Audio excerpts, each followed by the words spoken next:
Government says it is committed to eradicating all forms of child labor in Nigeria as it seeks the support of parents and other stakeholders.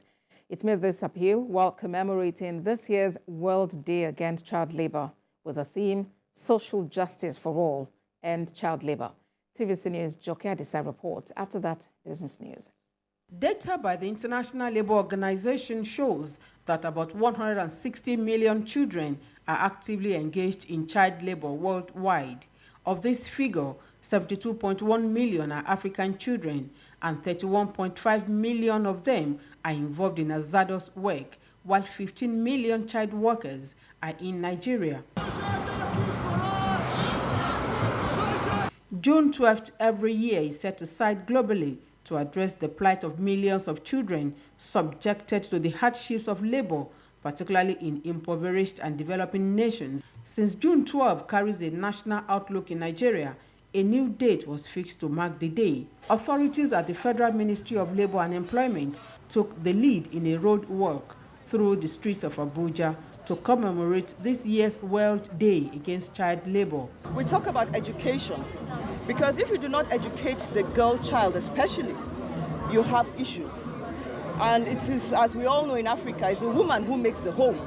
And we're actually calling on all state governments, federal, local governments, let your child go to school. For the ILO and the National Human Rights Commission, passing and implementing enabling laws to end all forms of child labor are crucial to achieving set goals. We've been collaborating in 2 states, looking at 2 key sectors: artisanal small-scale mining and the agriculture, the cocoa farming.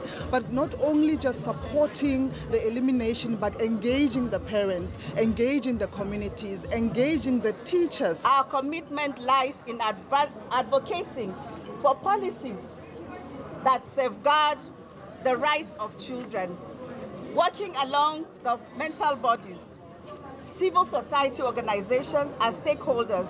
No doubt, child labor perpetuates a cycle of deprivation. It deprives the children of their right to education, right to play, and right to a nurturing childhood. And in line with the theme of this year's commemoration, the Nigerian government says it is imperative that everyone recognizes the urgent need to dismantle this cycle and create a world where no child is forced to sacrifice his or her potentials for the sake of survival. Joke Adisa, TVC News, Abuja.